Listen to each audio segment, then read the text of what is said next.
ബിസ്മില്ലാഹിർ റഹ്മാനിർ റഹീം. അൽഹംദുലില്ലാഹി റബ്ബിൽ ആലമീൻ. വസല്ലല്ലാഹു അലാ നബിയ്യിനാ മുഹമ്മദിൻ വആലിഹി വസ്വഹ്ബിഹി അജ്മഈൻ. അമ്മാ ബഅദ്.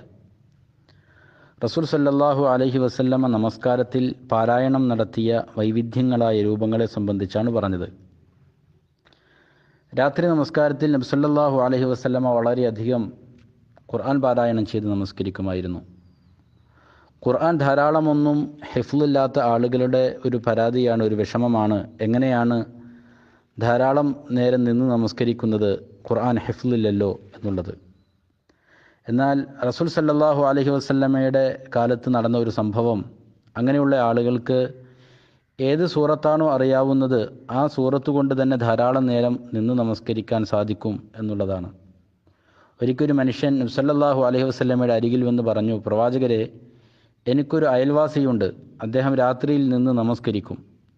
പക്ഷെ വലാ യഖറഉ ഇല്ലാ ഖുൽ ഹുവല്ലാഹു അഹദ്, ഖുൽ ഹുവല്ലാഹു അഹദുൻ എന്ന സൂറത്തുൽ ഇഖ്ലാസ് അല്ലാതെ മറ്റൊന്നും അദ്ദേഹം പാരായണം ചെയ്യുകയില്ല. യുറദ്ദിദുഹ, അതിന് അദ്ദേഹം ഇങ്ങനെ ആവർത്തിച്ചു കൊണ്ടേയിരിക്കും. മറ്റു സൂറത്തുകളൊന്നും പാരായണം ചെയ്യാതെ സൂറത്തുൽ ഇഖ്ലാസ് തന്നെ ഇങ്ങനെ ആവർത്തിച്ചു കൊണ്ടേയിരിക്കും.